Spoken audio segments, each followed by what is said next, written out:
last one for this year because I won't be here tomorrow. And so I'm welcoming everybody, those that are joining us at work, those that has been here for time say since we started this workspace. So you're welcome. You're welcome to join us now. And today we are going to be doing half day. So it will be ending by 3 from 10 to 3 p.m. And during this time, we are just going to be tidying up for the year. I'll be discussing on things that worked and things that didn't work, things that helped during this year in your productivity and the things that didn't help your productivity. So you are welcome to discuss all such things in this space today. You can just put it in the chat, the things that you think that helped while you were trying to be productive, or the things that you tried out, the things that you think will work better, because that will help so many people. It's going to contribute to so many people's productivity next year. So you can be of help. You can be helpful by just discussing that, telling people, okay, these are the things that I did this year, 2024, that helped me, and these are the things that I think that should be helpful. But at the end, I found out that it's not helpful. So it's time for us to really, because that is me, for whatever I do, at the end of each cycle of it, I try to evaluate, to assess.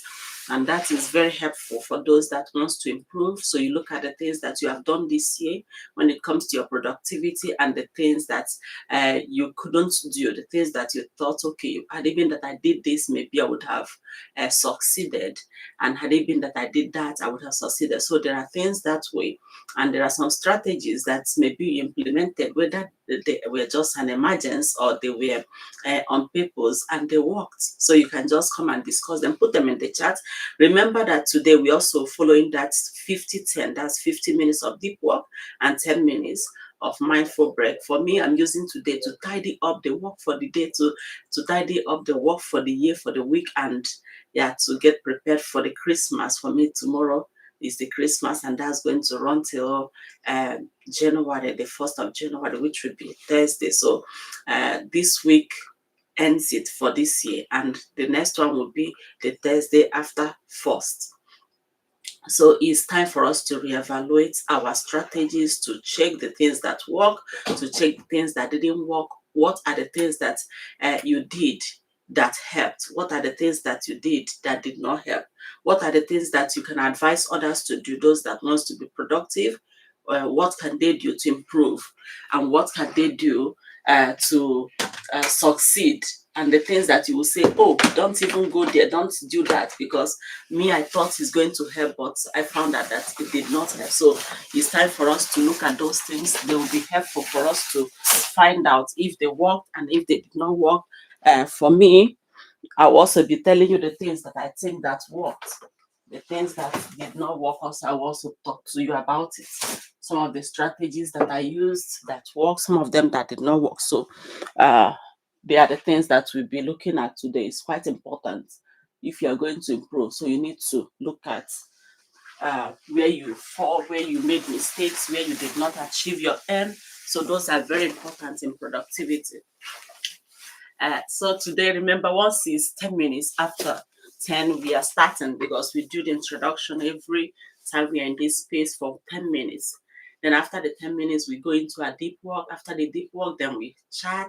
So I'll be looking into the chat to see, for those that were able to achieve their MDC, if you were able to get what you wanted to achieve, then you can just tell us the strategy. You can help. I'm not saying that you should say your secret. There is a way for you to help people to plan. Every year by January, you start hearing New Year resolution. I'm going to do this, I'm going to do that. So it's going to be helpful for people to plan their life, to plan their activities for the year, to be productive. So remember, in this space, we talk about productivity, and in that area, we are looking at those that are students, those that are researchers, those that are writers, and generally those that are working and they have so many roles to play. For us humans, most times we are not just, should I say, functional. We just do one thing. No, most times we have so many roles to play. Some of us, we are parents, and we also full-time workers wherever we are employed. And some of us, we also have hobbies. Some of us have side, they call it side hustle. Yeah. So there are so many things that we are doing, and we are limited on energy. It's not always time. Is limit Our limitation comes from that, the fact that our energy is exhaustive. It's something that doesn't run endless. It's something that is not infinite. It's finite. It finishes at the time you are tired. It's a time you can't concentrate. So those are the things that prevents us from going on and on, even though you know what to do, you know what you can do to achieve more, but you are tired. Sometimes you are now distracted. Sometimes now you have so many other things calling for your attention. So these are the things that we need to look at today during the break time to discuss. Okay, these are the things that worked, and these are the things that did not work. As a content creator, for those that are creating, what are the strategies that you use that work, and what are the things that did not work? As a student, what are the strategies that work and what did not work? So it's quite important that you discuss that and help others also. So I'll be here, remember, till 1 today. It's not till 4. So I'm doing half day, and yeah, we close for the year. And during the deep work hour, remember that we are going to be sharing it 50-10. So 50 minutes of deep focus sprint time. So we work with all our attention on the work that brought us to the table. And during the 10 minutes break is a mindful break. We can chat, we can move around. Remember to take a break wherever you are, whatever you are doing. So today, many of us, we're already at home for Christmas and we are not at work. And some will think, okay, I'm on holiday. Some are still going to work endlessly, even during this festive period. But please remember that you are the most important part of this celebration. You are the most important part of your success story. So you need your rest. You need to take care of yourself. So remember to take breaks. So we've started now. Remember that this is our deep work time, and we are going to be running it till 10:50. Then we go on a break. So let's see.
Okay.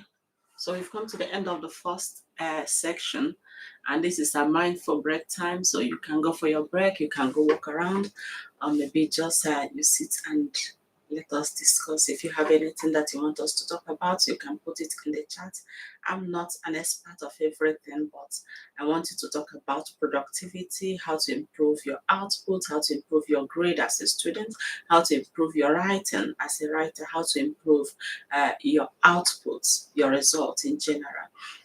Maybe managing your time, managing your energy, and the things that will help you to achieve your aim. So you can just put such chat in the chat box there, so I will respond to it like I've said, and I'm saying every time. So you can look at those points there, what you can gain if you join this space each time, and the things that we do during the break time. During the break time, I'm always here chatting, or maybe I will leave to go have water, or maybe just to stretch and walk around. So I take my break very serious. Once it's the time for break, wherever I am, I will take my break, because it's very important in my productivity and it's very important in yours. So I want you to always remember to take a break when you're walking, and you can take the break maybe 30 minutes after every 3 hours.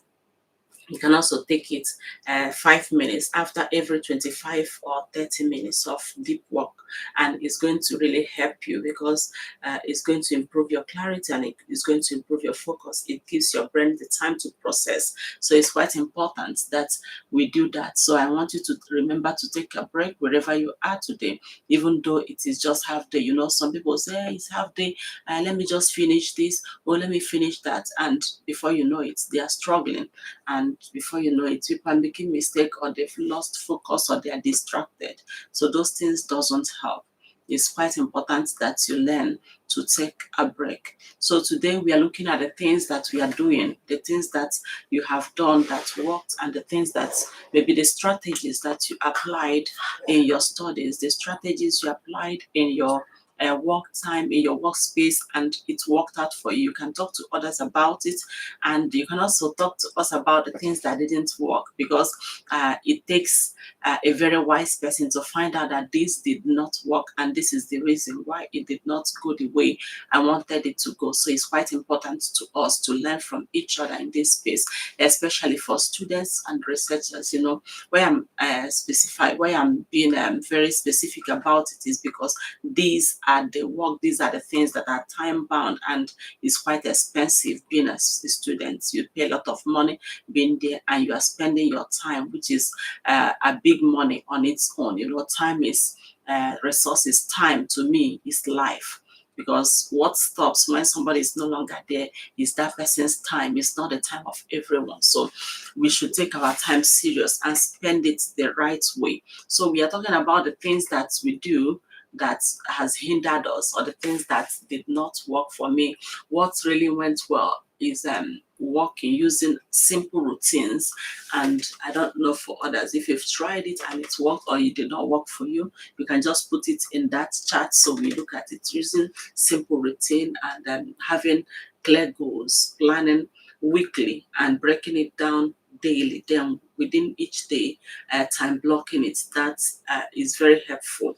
It has been very, should I say, it helps to direct your focus. It helps to keep you grounded. It helps to keep you energy. Should I say, you have the energy, because now you know the time you're going to take your rest, you know the time you're going to work. So it's quite helpful to me. I don't know for others, and there are some things that did not work, maybe uh, to some of us. You can put it there. If you were trying to make more friends this year, what worked and what didn't? If you were trying to interact to gain visibility, you know, uh, so many people, they gain visibility for different purposes. Some are just there to make friends, some are there maybe to make money out of social media, and some are there because they have goods that they want to sell, and some are there to showcase their talents, as to get a sponsor and to get should I say, support. Those are important goals. Those are important and clear goals. So I don't know what worked for you and what did not finally work. So you can talk to us about it.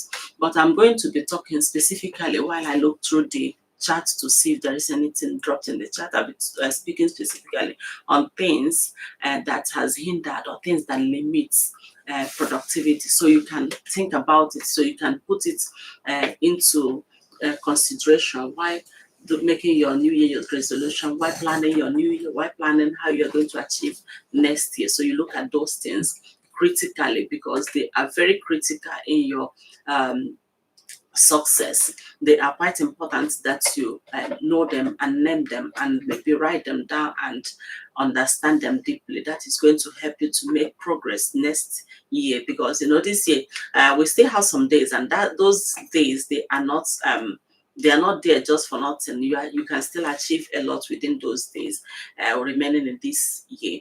So let's look at the things that hinders or that have hindered. For me, these are the things I have been putting them down over the months, over the year, to find out, okay, what are the things that hinder, that makes me not to achieve what I want to achieve, or that has made the New Year resolution, those New Year resolution not to seem impossible. What are the things? One is the first one, and should I say is one of the most important one, is lack of clarity. When you don't have clarity of the goal, when you don't know what you are looking for, I mean the what in that your endeavor, the what in the effort you are putting in, the what in the space you are in, then it becomes blurry and it takes you a long time to get what you want. So what is it that you want? These are the internal personal factors. Some people, they are so confused that they don't even know why they are in school, they don't know why they are married, they don't know why they have that friend. When I talk about this now, people say, oh, do you even have to have a reason to have a friend? Yes, you need a reason to have a friend. If you don't have a reason, people will provide reasons for you why you should follow them. And when you start following other people's reasons, you know what that means. You're not going to be achieving your own aim. You're not going to end up where you want to be. So there is a reason. You have to have a reason. What is it that you're looking for? Maybe you're looking for companionship. You're looking for somebody that will support you. You're looking for a confidant. You're looking for companion. There are so many things, so many reasons, but there should be a reason. If it is somebody to go and should I say drink with, somebody you are going to be dancing with, these are the things that you should also be clear about. So there should be clarity of goal. What is it that you want to achieve? So those things should be clear to you. Every point in time, at every step you take, you should know clearly what you want to achieve.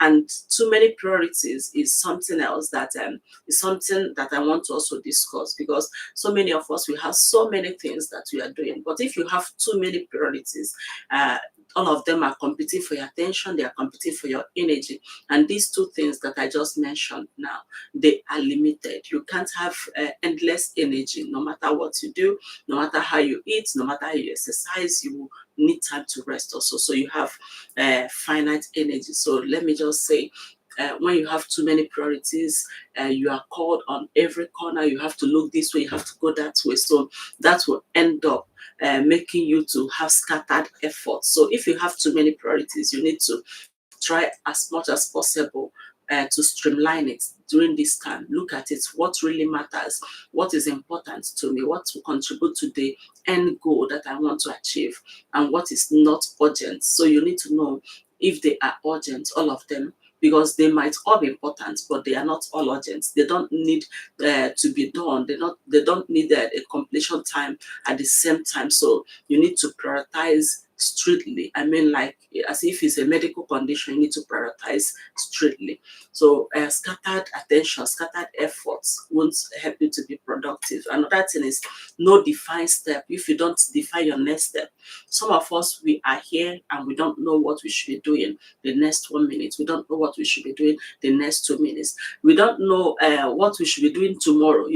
Some people, they live every day, just wake up and they sleep. That is not how to be productive. They think it's an easy life. That is much stressful than you can imagine. But if you have these clear goals, you know where you are going, you know what you're doing, each time it is less stressful, because that certainty gives you the security you need. So it's quite, should I say, is quite fulfilling, it's quite assuring if you have clarity of purpose. You know the next step, okay, the next 1 hour, this is what I'm doing. The next 2 hours, this is what I should be doing. The next 3 hours, this is what it should be. So it's quite important that you have that clarity of purpose. Don't lack clarity at all. Don't be the person that wakes up every day and sleep without clear purpose. So you need to know, now you are awake, what will I be doing today? Tomorrow, what will I be doing?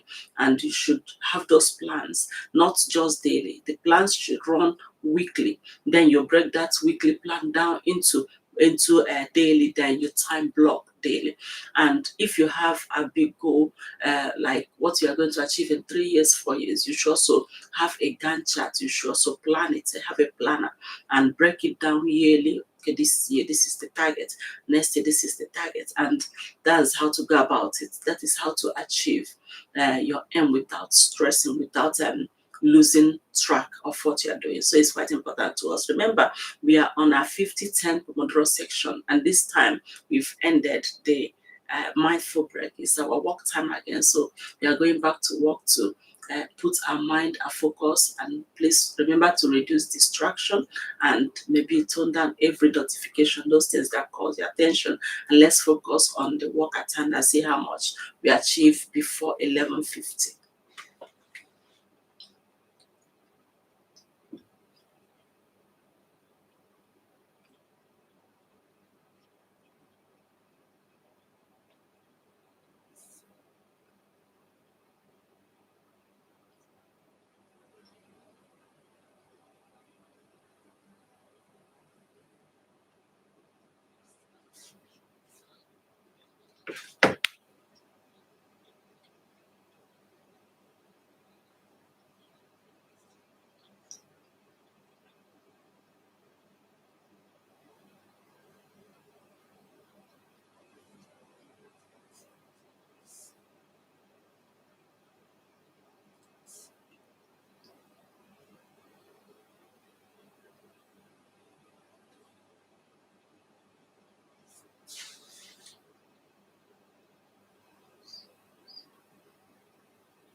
Okay, so it's time for a break again. It's a mindful break, and then you can go on your break. So we've completed the 15 minutes. The next, that's the second 15 minutes of this deep work time, and I hope it's going well with you, and you're achieving what you want to achieve.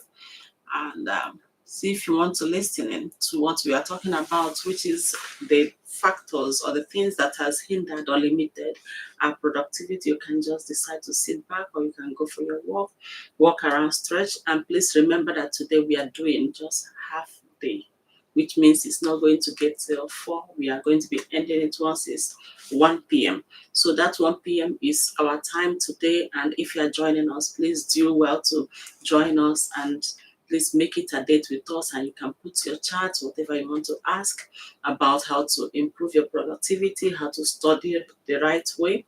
I'm waiting for your chat to respond to it so we can chat about that, how to improve your result as a student. If you're a student and you are struggling, you are trying to get your grade improved, and you want to do it the right way, not just depending on the things that are external, you want to improve yourself, then you can ask questions here. There are things that will help you not just to pass, but to also improve yourself and during your work life as a working adult. That is quite important to us. And if you have any question on how to improve your productivity, maybe improving your focus, improving your energy, and for you to be able to plan your time, then you can ask questions on that too. So we are talking about factors that have been hindering our productivity, things that we are doing or things we are not doing right that has made us not to be productive. You ask yourself, there are so many people that are achieving their aim, and sometimes I know that there are so many factors involved. Some of them are certain, some of them are not certain, some of them are the things you can control, and some of them are the things you cannot control. So the best thing is to start with the things you can control each time, and then you move towards the things that you can't control. So there are things that you can put in place for you to improve your productivity, for you to improve your focus, your energy, your retention ability. These are the M's, and this should be what you should be focusing on. And maybe when you are planning your next year, you already have a plan, so you can factor them in. They are quite important to us. So we are talking about the first one we talked about is clarity. You having clarity of goals. So it's important to us that you know what you are doing, you know what you're looking for.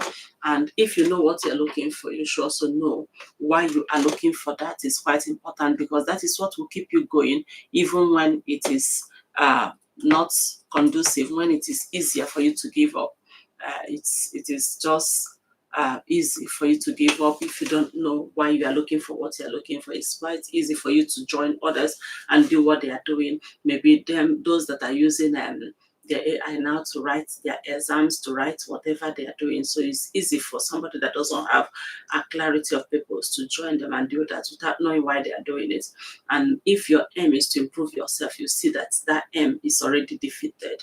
I'm not talking about not using technology. It's quite good that you use technology. It's quite good that you use modern technology. They are meant to help you.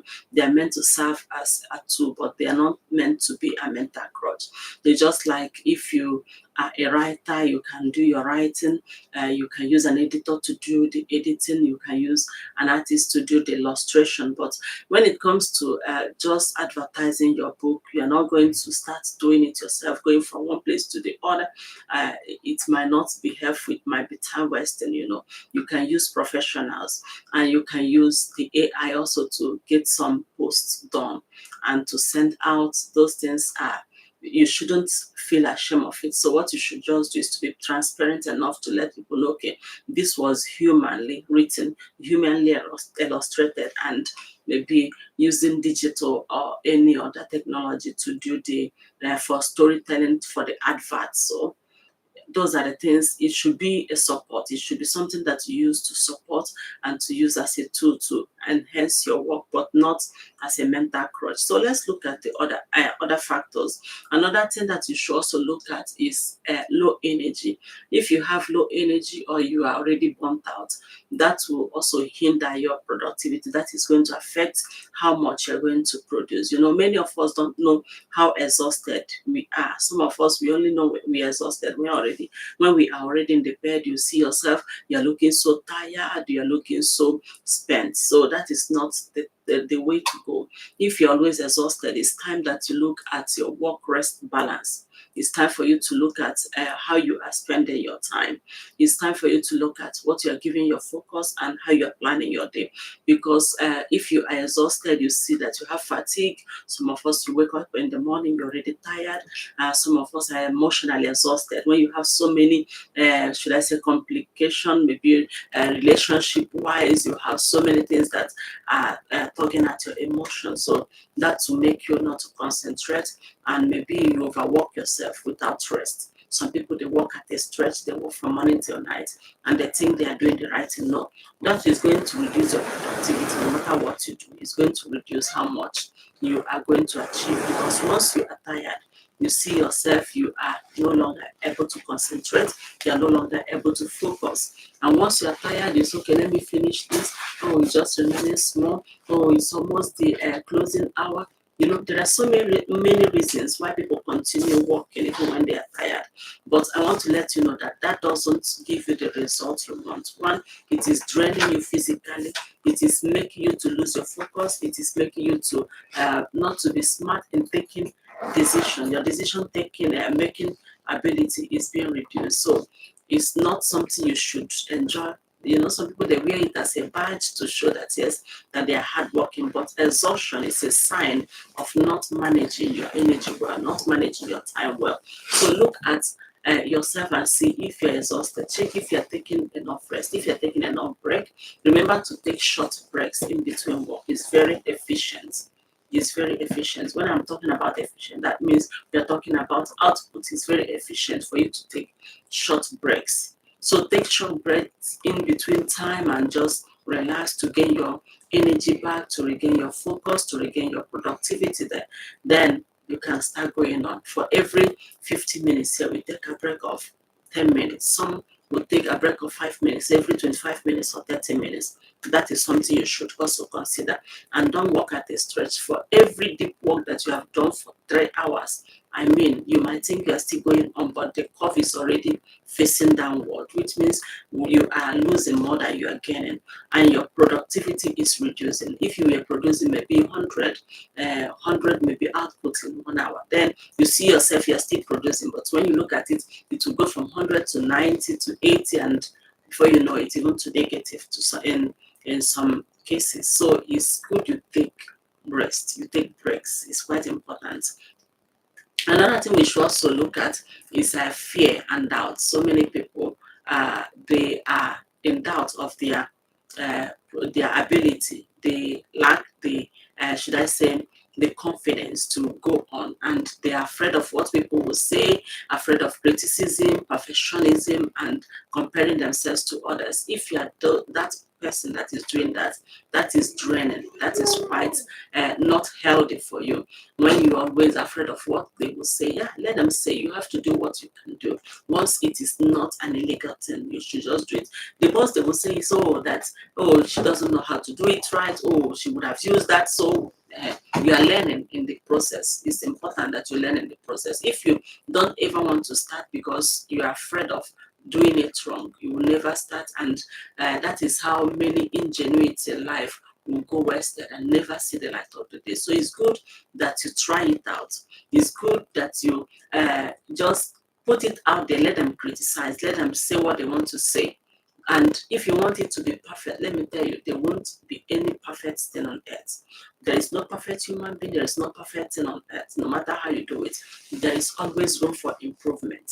So why not just put that version that you have out there? Submit it when it is the deadline, or when the time you think it is complete, you put it out. I always preach that you should aim for completion, not perfection, because you will never get it perfect. Even if you are writing, no matter who edited it, when you are reading it, you will say, oh, you will see ideas coming. I would have added this. Okay, you can keep that idea and use it as the second edition of that work, or maybe another version of that work. So learn to start where you are. Learn to start even with what you know. Don't wait till you are perfect, because you will never get it perfect. So those are the things that limit us. And when you are always comparing yourself to others, you have your own way where you are going. It's just like, okay, let me give this, let me just explain this.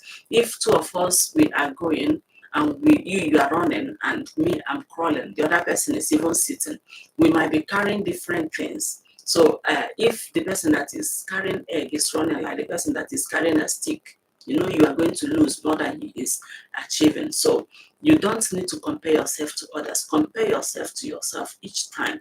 Ask yourself, am I better than I am today than I was yesterday? Is my tomorrow, do you have a better plan for yourself tomorrow? So stop comparing yourself to the others. They have their own way, they have their destiny, they have their own gear, they have what they are doing, and that you don't have maybe whatever currency you have, you don't have the list of it in your pocket today, doesn't mean that you're not going to be a millionaire in that currency tomorrow. That is just how life is. So the area you learn to improve yourself, to make yourself better each time than who you were yesterday, the better for you. That is how to make progress. It's not looking at what others have achieved. They might be achieving those things, but when you go close to them and they tell you the things that they are struggling with, you will know that yes, you have been achieving. So it's quite important that we learn to compare ourselves to our yesterday. Who we are today, are we going to be better than it tomorrow? That is what matters. So remember that during the breaks, we also be talking again, and that will be the last break for the day, and that will happen around 1 p.m. So 1 p.m., come and let's chat together. Let's just chat and maybe exchange knowledge on how to improve ourselves, how to improve our productivity, how to be more productive, how to achieve our goal, and look at those things that did not work, the things that we need to work on, and the things that we need to discard totally. So it is our deep work time. So let's see how much we achieve in this last section. Today is the last of this year, the last section of this year, because tomorrow I wouldn't be here doing this. I'm celebrating my Christmas. So, and I'm wishing everybody a happy Christmas. For those that are joining us, make sure that every second of it counts, and make sure that you achieve what you have brought to the table, your priority task today.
So we've come to the end of today's study work, and this is the end of it for the year, and we'll be here after the season. That means after the 1st of January, which will be happening next Thursday. So I won't be here tomorrow, and I'll also be reminding you to also still keep in mind your rest, and keep in mind your work time. So don't overstress yourself, because that is not very uh, it's not very wise when you go through too much and you think, okay, let me do it and finish, because I have this festive period that I will have to deal with. So let me do a little more.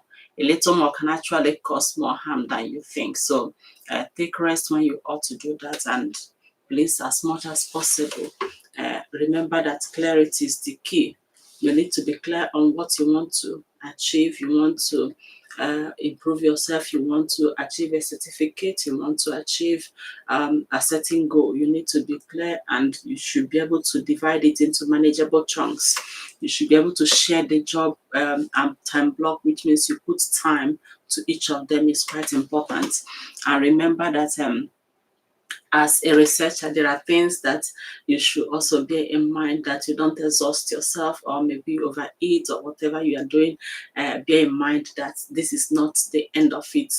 January, you start also, and you will continue from there. So let's look at, I'll just be mentioning the things that hinders us, the things that we ought to do to improve our productivity. The first one I said was about clarity. You having clarity of purpose. What do you want to achieve? You need to be able to write it down. You need to be able to name it. You need to be able to give it a name. If your aim is just to get an A in that course, then you should be able to know, okay, this is what I need to do to get an A.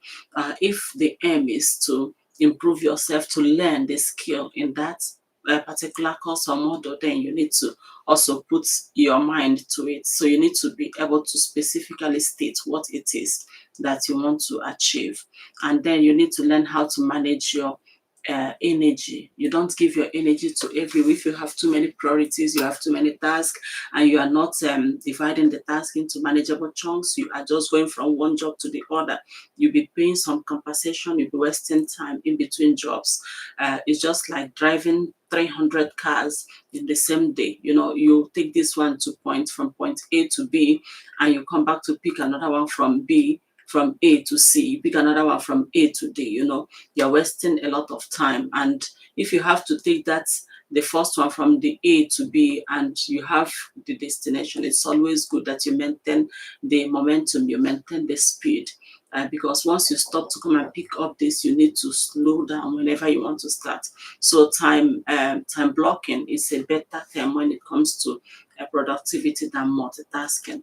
I'm not saying that you can't do so many things at the same time, but you need to time block it. You need to be able to tell yourself, this is the place to start, and this is a place to end. And this is what I'll have to do in each given time. So it's quite important that you do that.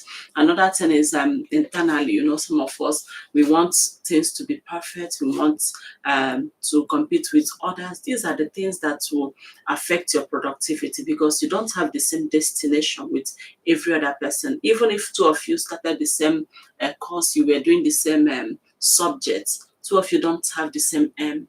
And when you check your own, should I say, your thesis title or your dissertation title is quite different from the other person. So you don't do rat race. You don't keep chasing. You don't keep comparing yourself to the other person. You need to compare yourself to yourself, your today to your yesterday, your this year to your last year, so your next year to this year. So you need to see if you are moving forward. And remember that every step and every achievement, no matter how small it is progress. So you are looking at progress and not perfection, because nothing will ever be perfect. No matter how you do, and no matter what you do, no matter how you do it, it might not be perfect. If you want to reread it again, you want to edit it again, you find a place that, I would have added this to this. So it's never perfect. So don't wait for it to be perfect, for you to submit. Don't wait for it to be perfect, for you to put it out for people to read, or maybe you want to publish it. Don't wait till it is perfect, because it might never be perfect in your hand. And as people are reading it, they might criticize, which brings about the fear of being criticized. And some people, because of that, they will hide. No, bring it out, let them criticize it and tell you what you did not get right. And some of them might not be, they are just there to tear down the job. It's part of it. Yes, you are developing tough skin, you're learning to be resilient, you are learning to manage your own, should I say, your own emotion. Those are the things that you need to master. So if you think it's complete, bring it out, let people read it, let people see it, and then take correction. And then don't take it personal, because they don't know where you are coming from. So they will always, should I say, criticize, they will always judge based on their own knowledge and their own understanding of what you're doing. So don't take it personal, and just go forward and push. It's very important that you do that. So there are so many other things, like poor time management.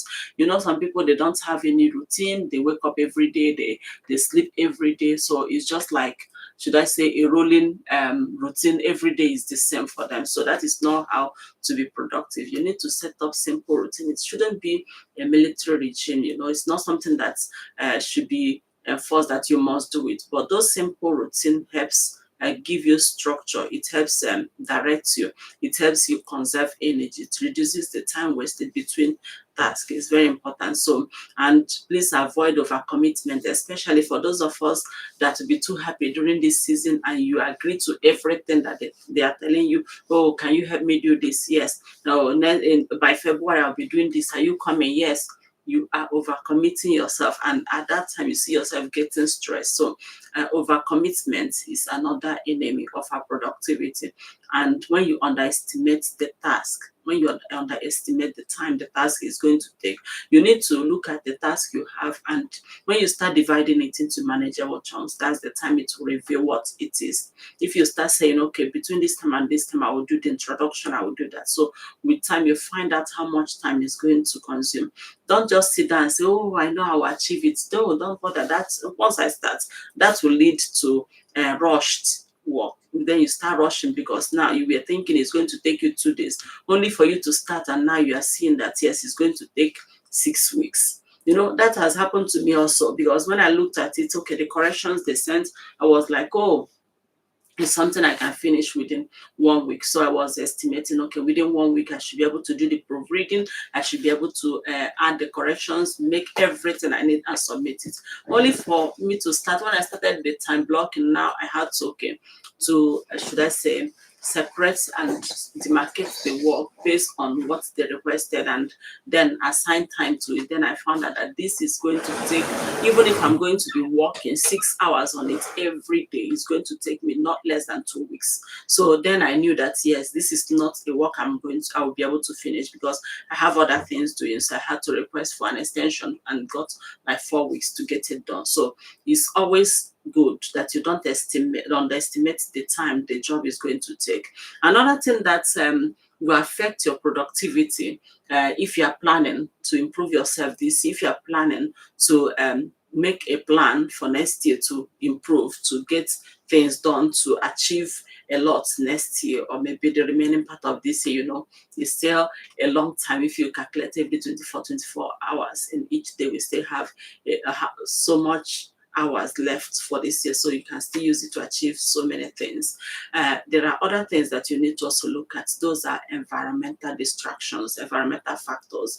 You can look at your phones. How much time do you spend on social media? How much time do you spend chatting with people that you don't even know? How much time do you get distracted? When you get distracted, how much time do you spend scrolling from one content to the other? Most times, most of those contents, they are just short and very meaningless content. They are just flash, they're making you happy. You go from Australia to Japan, you keep scrolling from one country to the other to see what is happening. How much time does it take you? So those distractions, you need to also get a structure. to help yourself around it. And all those notifications, you can use this time to look at the notifications that are not necessary. There are some of them that maybe you subscribed to them 2 years ago, 3 years ago. It's time for you to evaluate it, to reassess, to know, oh, are they still very relevant? Are they something I want to keep? If they are not something you want to keep, it's time for you to just take it off and delete it, maybe unsubscribe.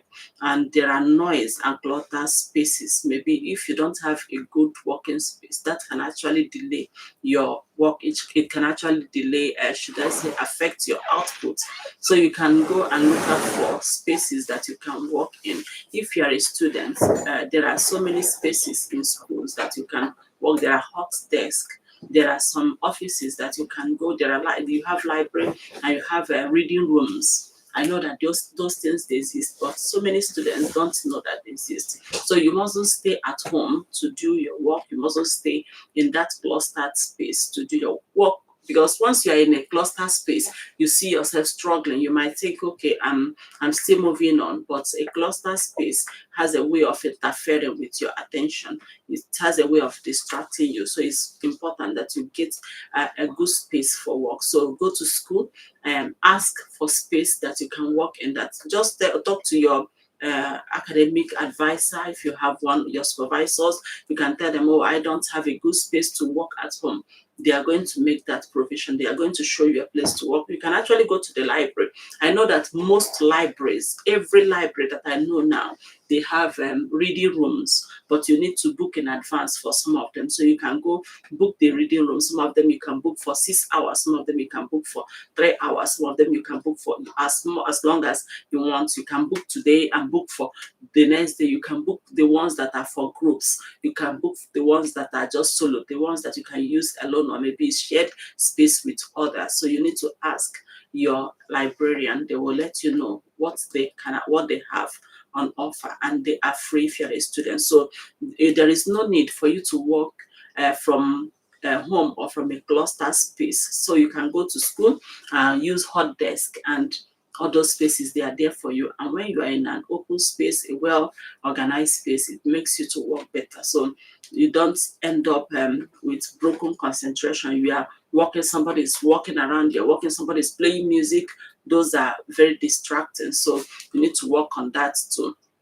Another thing that you need to look at is bad setup. You know, some people work in a space that the lighting is not good enough.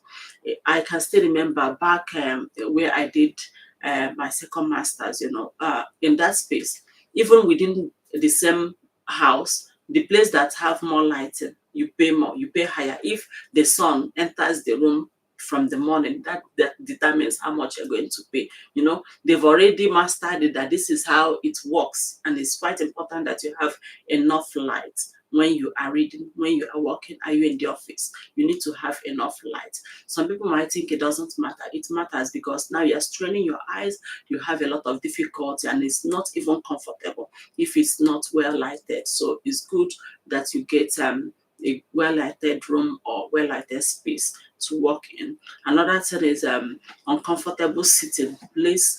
Try as much as possible. If you're a student, if you're a researcher, minimize that attitude of lying down on your bed and reading. You will have back pain. You will have so much pain that you will regret it with time. So it's not something you should try.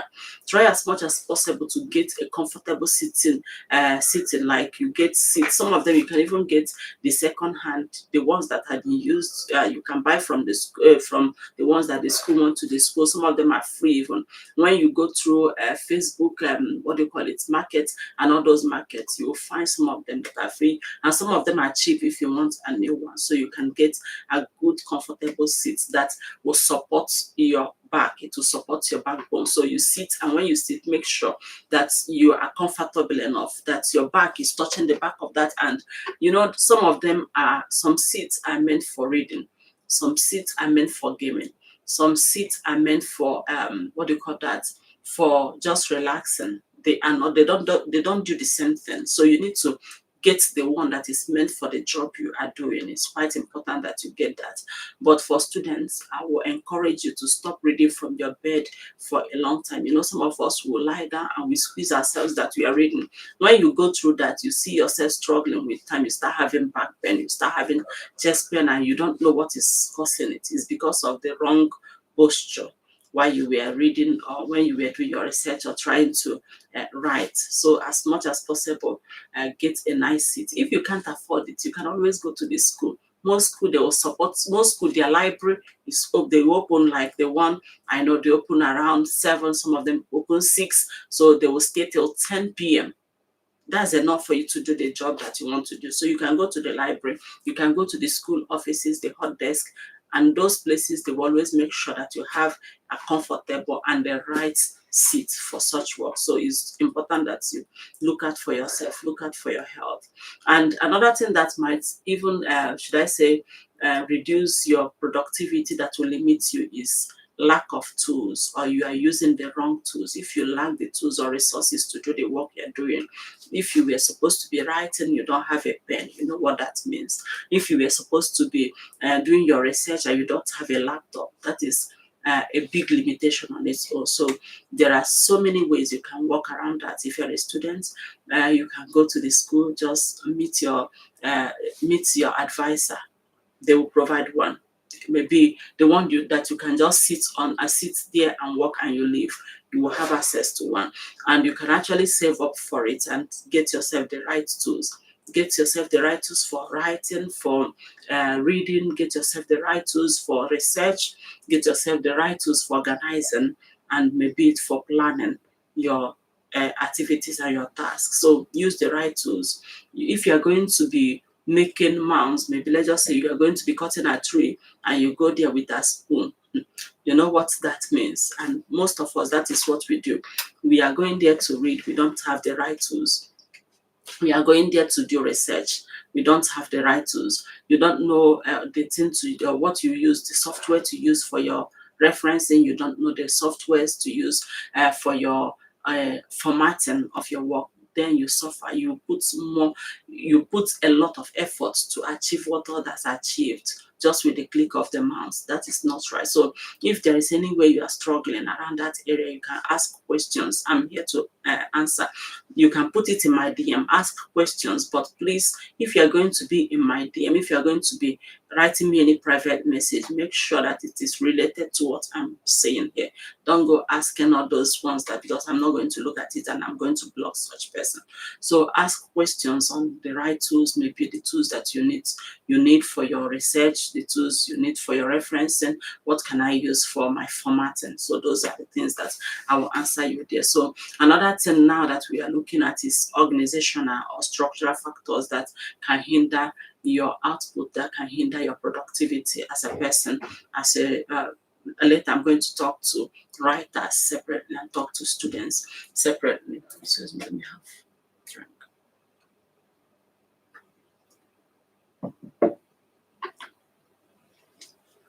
So there are some organizational and structural factors that may affect your productivity, and one of them is lack of schedule. When you don't have any schedule, there is nothing. You just wake up in the morning, you are going to school. You just wake up in the morning, you're sitting on your desk. You wake up in the morning, you go to your work without any schedule. You don't have, okay, between this time and this time, this is what I'm doing. That is going to make your day look as if there is no structure. When you are working without structure, the environment you are will always provide what they want you to do. And people, if you don't know what you want, people will tell you what they want, and you are going to be going with them. So you need to have structure and deadlines, even if you were not given one, because you're not, your time is not, should I say, is not endless. It's not something that you say is infinite. You can keep going and going. Your energy, you can keep going and going, because these things are finite. They are things that have limits. Then you need to put deadlines on everything you do. If you are going to be writing a book, and maybe this is your creative work, this is what you want to do for yourself, nobody's there to monitor, nobody's there to supervise you, especially if you have finished your master's. That is what I normally tell students. If you're a master's student, yes, you are expected to learn and master the subject or the area that you are in. After your masters, nobody's going to be teaching you how to manage your time and all those things. They expect you to be a master in it. So learn how to organize your work, learn how to schedule your work, learn how to put the deadline. That is the only way you will survive the PhD. That is the only way you come out with what you want. So you need to set up those things. You need to be able to master the area of your specialization. So another thing is that you should also put milestones. You need to learn how to put milestones and say, okay, I'll complete the introduction, I'll complete the objective of the study between this time and this time. I'm going to be doing the background of the study. So you put those milestones. Once you complete it, then you celebrate. You can use some app that will help you grow trees, or that will help you to celebrate each milestone that you achieve, and that will help you to move forward. That is progress on its own. Another thing that is quite should I say, that happens to me a lot, and that is what I'm working on, and I keep working on it, because if you don't have the right expectation, if you have unrealistic expectation,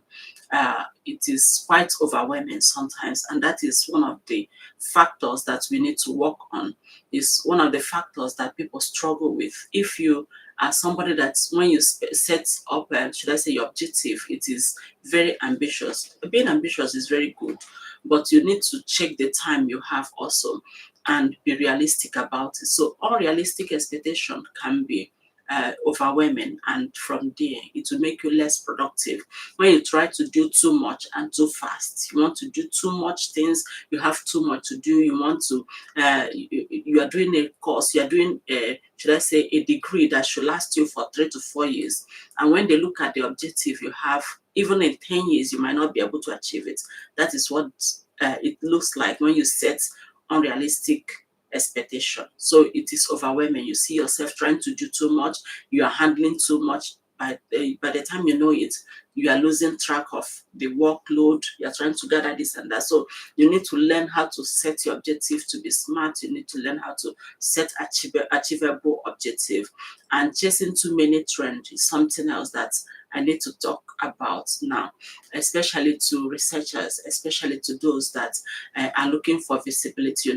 You want to gain visibility, you want to showcase your talent, to showcase what you are doing.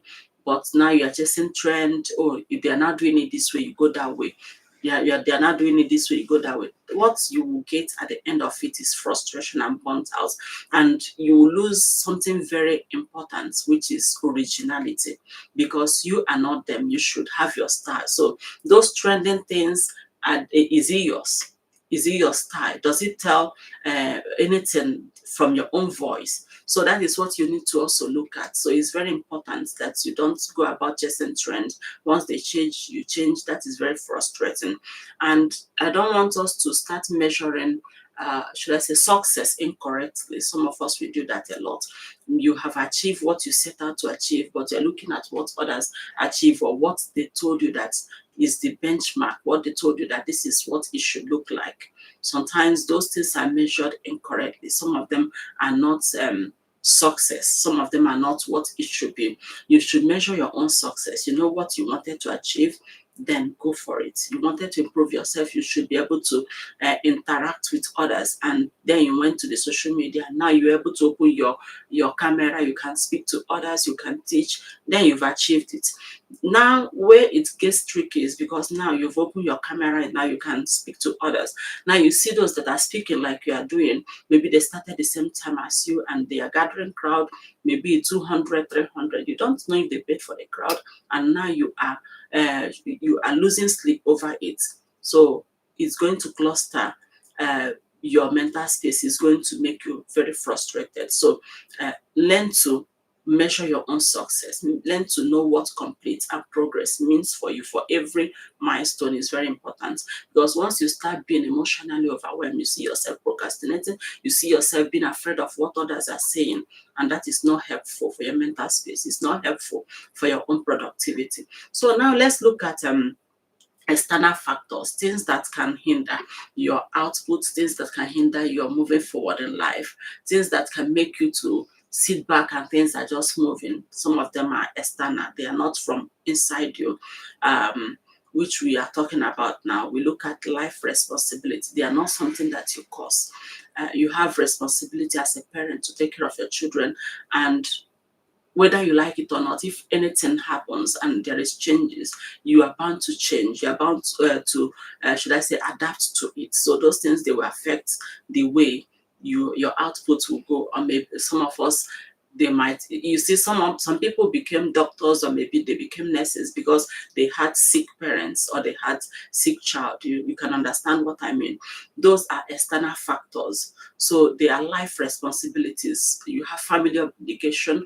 Maybe you have parents that are multi-billionaires, they have industries, and they are struggling to manage it. But your own, inside you, you want to be a singer, that kind of thing. There are things that happens that are beyond your what you can manage. Those are external factors. We have health issues.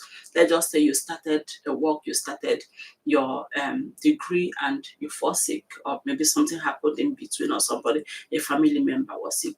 Things will change. These are the things that affect our productivity. You have financial stress.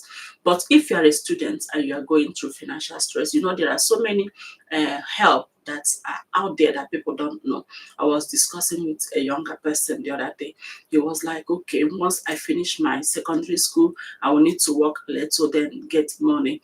And then when I get the money, I might go to college, maybe go to university, because I know my parents can't afford to take me through university. That is a good way, but that is just only one way out of so many other ways that he can explore to get what he wants. There are scholarships there for indigent students. There are scholarships there for very bright students. And there are so many, apprenticeship out there for those that, if you just need to sign with them, that yes, you're going to work with them for 5 years, for 3 years, and they will see you through school. There are so many options out there. But I don't know what the last time I taught in secondary school was when I did teaching practice, and that was so many years ago. And I don't know what secondary school teachers are doing now, because that is a very important stage in the life of everybody. When you are growing, that is where the major decisions in life are made. So they should do more to let these children know what they have, the options that are available for them. They should do more to tell them the things on offer. Let me just put it, the things on offer, because there are so many of us, like for me, so many. I did undergraduate, I did the first master's, I did the second one, I did my PhD. All of them were paid for. My parents, for my degree, my parents started with it, and then I got a scholarship, and that's it. They got even more than the money they paid for. There are things like that all over, but these children, they are not privileged to know that this is available for them. So these options are something you can explore. You can also, if maybe, tell them that yes, they can work and also sponsor themselves. That's a route to go. But I think that is the hardest of them all. Then why present that as the only option to these children? That is not helpful. So I believe that there are some secondary school teachers hearing me today, or they will hear me any other day. It's good that you give these children the options that they have, and encourage them to read more, encourage them to do more. There are some scholarships that are there for sports. There are some scholarships there for some specific subjects. So let them know that these things are there for them. They can use it. And there is one that you can go, the government is going to sponsor you later, you pay back. These are the things that are out there. So you don't limit their future, because once these decisions are made and they are already in college, they're already in the university, it takes a lot of sacrifice for them to change, to get it right again if they didn't get it right the first time. So it's now time for teachers to do more. If you need counselors in school to know this, please, you can talk to them. They should get these things out for the students to understand that yes, there are options that they can use. So if you are struggling financially, you're already in the university. I believe every school, even back home, so many years ago, they had scholarship for indigent students, which means those ones, they are struggling financially, but yes, they the school, should I say their teachers, their lecturers, they are sure that yes, if you pay for them, if you pay these fees, that they are going to do well. So they give them scholarships, they support them. And there are scholarships that are there for specific subjects. Explore and see if you can get them. There are scholarships, they will just pay your school, your stipend. They, no, not stipend, they pay your school fees, then you can support yourself. It's there, it's available, even from undergraduates. Even from undergraduate. Let's not wait till, okay, now we have master's scholarship. Yes, you still have those. You have PhD scholarship. Yes, you still have those. But even for undergraduates, there are scholarships there that can support them. And there is this apprenticeship thing that you can go sign with the employer and they will see you through. And yeah, you pay with the job you are going to give them, and this is well signed for, and they are not going to maltreat you for it. There are so many things you can explore. Those are the external factors, and it's not as if you can't do anything with this. So if you are struggling, or you have somebody that is sick that is now making you to struggle academically, you can talk to your advisor. They have a way of supporting you. Don't just keep silent. Some people, they will keep silent. They think there is no help. There is a lot of help out there, a lot. So you can, as a teacher, when you see somebody that used to be very happy and something is not looking right, call that person and know if there is a problem, if there is a way you can support, and maybe direct the person to the person that can support. That is very helpful. And let's look at another one, that's another factor that can affect your productivity, which is negative feedback and criticism. And now I will need to really be very, should I say, truthful and brutally truthful about it. If you are a teacher, you are an examiner, you are the one to judge, or maybe you are to grade any of these little ones, you need to be very careful the kind of words you use as a feedback, and you should be very truthful to them. I'm not saying that you should tell them that it's good when it is not good. You can tell them this is where you did not get it right. Don't go degrading or demeaning, because that is going to make some people to think, oh, I will never amount to anything, and that will be it for the person, and you don't know the harm you must have caused. Why I'm saying this is because me, I was a victim at a certain time, but I wouldn't say that, because for me, I've always been outspoken, so I had to write to the faculty. I reported because the word used here was so, should I say, it was very bad. So when I sent it, I said, okay, I'm requesting for even remark. So you can see when she noticed that what she did wasn't the right thing to do, she was sorry about it. But that is avoidable. So you be very professional in dealing with those children, and be very compassionate also. Know that what you are there to do is to help them grow. What you are there to do is to support them. It's not to bring them down. It's not to talk them down. Some people lost their courage. Some people lost their confidence just because their teacher said you are no good. So you don't do that to anybody. So try as much as possible to reduce using harsh comments. Be kind with words. You can still tell somebody that the person is not too bright, but in a very good way.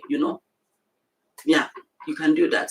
And discouragement from friends, from families, those are things that might really affect somebody. Or when you lack support, some people, what they need is just an encourager, somebody that will tell them you can do it. You don't know what somebody is going through. You don't know where they have been to. You don't know what they have seen in life. So just little kind word, a little word that's of kindness that will tell them, oh, you are able to do it. I know you can do this, might change that person's life forever. So it's important that you look at criticism and feedback in a way that it is building. And for you that is receiving that feedback, maybe you've received one of them and you have been harshly corrected, or you've been harshly criticized. Don't take it personal. Take it as part of learning. You might not feel good about it, but after that, ask yourself, what did I really get right in this thing, and what did I not get right, and move on from there. The person might meet you where two of you are equals in another space. It happens always. Or even where you are the one heading what he's applying for. Yeah, that is how life is. So don't lose hope when it comes to negative feedback and criticism. See it as a way of growing. Another thing that is Distracting. Another thing that can limit us is digital modern challenges. Digital and modern challenges. They can. Let me click this. Remind me 1 hour. Yes. Okay. Yeah, digital modern challenges like information overload. We have so many people that are now addicted to screen. They don't ever want to stop. They wake up in the middle of the night, they go to the screen. They wake up in the morning, they are at the screen. Anytime you see them digitally, they want to see what is happening, fear of losing out. They want to see all the notification, how many likes have I got, how many comments have I got, that kind of thing. And there you get too much advice. This one is telling you, oh, if you want to read, you need to sleep all the time. This one will tell you, don't sleep and read, those kind of things. Even those that doesn't have any good advice to give you, that is what you go to social media and you get them. So you need to be very informed, and don't get too much information that doesn't make sense, information that are shallow, information that doesn't help you think, information that doesn't have any basis, or should I say is not grounded in the context you are in. So you need to look at it. And there are so many tools, you learn from this.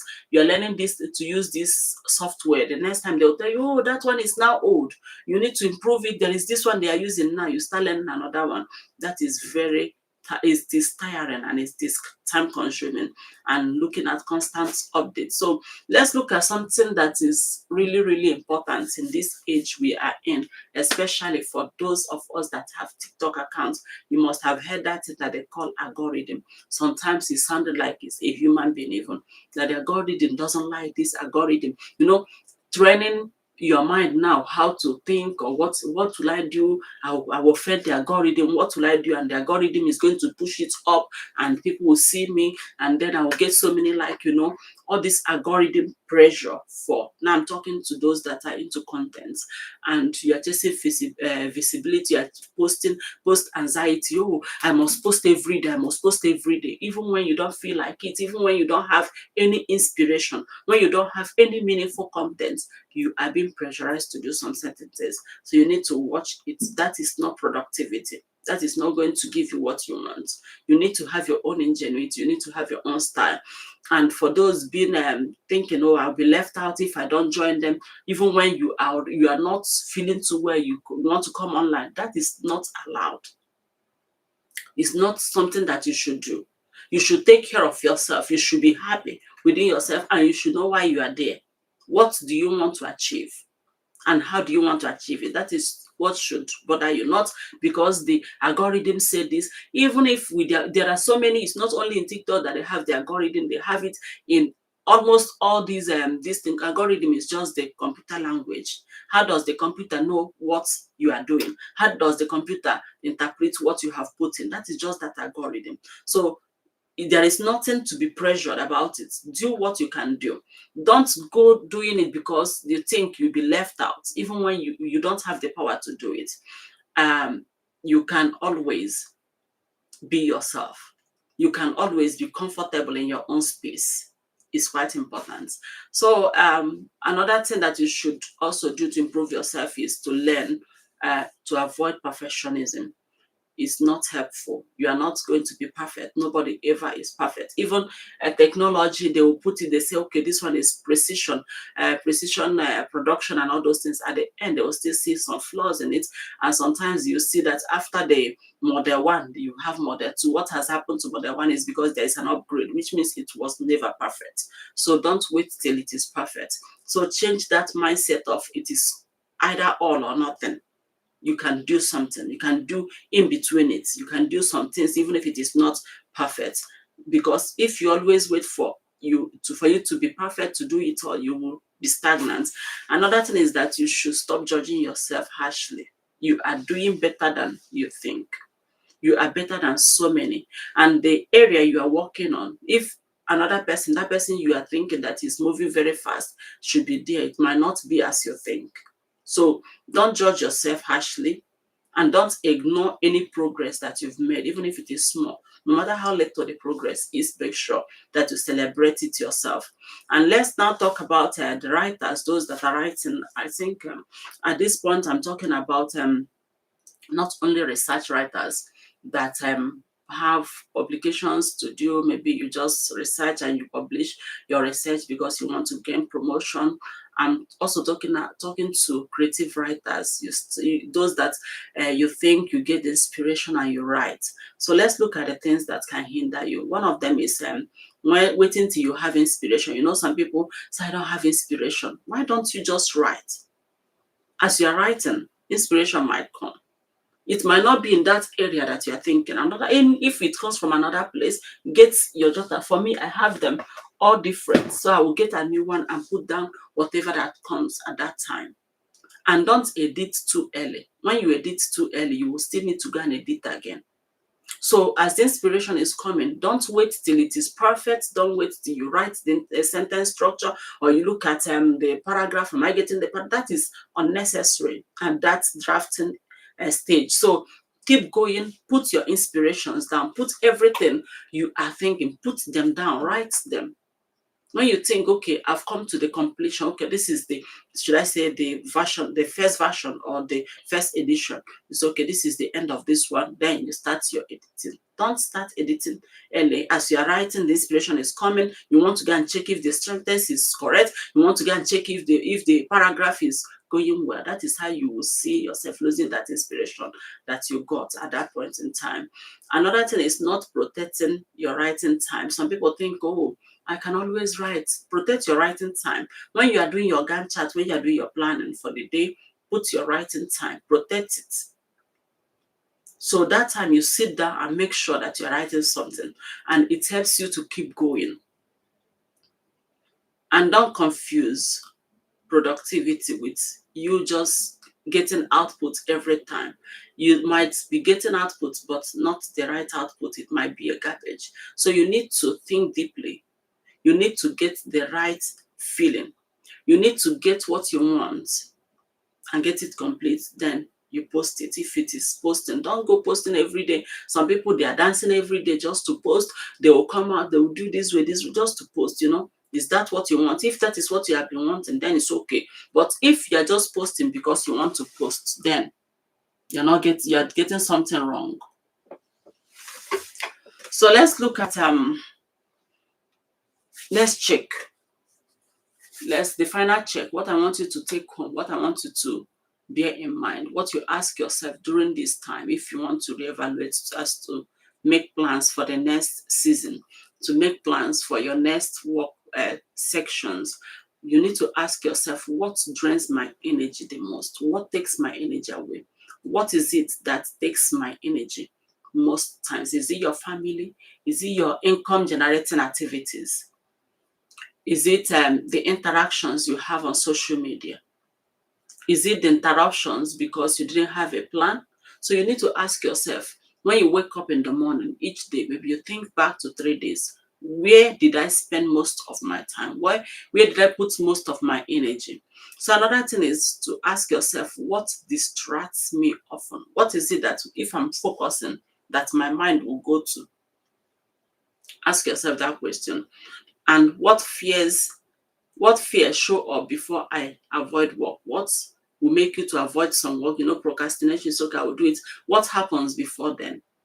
Most times it might be that the work was overwhelming, it was too much, which I've told you what to do is to start breaking down the work into manageable chunks, into manageable bits. You then allot time to it. That is how to solve that problem. So just ask yourself, what didn't I do right this year? What is it that I need to improve on? What strategy worked for me? For me, this space that I'm working in, it really worked for me. I didn't mind who is watching or whatever, but it made me to be accountable to myself, to be accountable to the job I want to do, to be accountable, even though, oh, it might feel very cozy. Like now, you know, it's in the middle of the winter, it's cold. It's quite easy and tempting to be on the bed and cover yourself with a blanket. It's okay, let me read on the bed. One, you might sleep off. Two, your back will be painful, and so many other things, you know. But it takes discipline. It takes you having a plan to be here. And that has been very helpful. Another thing that has been helpful is to have a Gantt chart. I did not only Gantt chart the academic activities I have. I put my homeworks, every activity, even social interaction in the Gantt chart. So I don't miss out on anything that is important. That was helpful. Something that I will say that wasn't very helpful is checking the social media and all those, trying to find out, okay, how to gain uh, visibility. Then you go and maybe you advertise your post. That to me wasn't that helpful. I don't know. For others, it might be helpful to them. And if it was helpful to you, you can just put it in the chat so we talk about it. For me, it wasn't that helpful because at the end, as an economist, I've calculated, okay, when will I break even? When will the gain start coming? You know, for those of you that were paying those coins and all those, paying all those things, how much have you gained in them? So you need to look at yourself and say, okay, what was helpful and what was not helpful? Those are very important. So you know how to strategize for the next year. So my final thought is that productivity is not just about doing more, working hard, working longer hours. It's about removing those quiet obstacles that gets in the way, things that are stopping you from moving forward, things that has hindered you, things that has limited you. You think you are going forward, but when you look backward, you see, okay, that wasn't actually progress. So those things, removing it, they are very important. So we've come to the end of today's study workspace, and I wish everybody a Merry Christmas and a Happy New Year, because I might not be sitting here during the New Year to also speak to you about it. And I wish you a very great celebration. Make sure that you celebrate very well, celebrate with good food. And as you celebrate, I want you to be thankful to the farmers that also brought the food that you are eating. It's not only about visiting, it's about the harvest also during this time, and the rest. The land is resting and the people are resting. So it's very important to us, and rest is commanded. So let's celebrate with joy. Let's celebrate with good food. Celebrate and with children, with family, celebrate with them. And try as much as possible. If you haven't seen this book, that's something you can also look out for in Amazon. And the Rainbow Feast is celebrating the family, is celebrating food, is celebrating diversity of food, and you can support us through this. So I will see you next year by God's grace, God's willing. So thank you for being there and thank you for your support. Bye.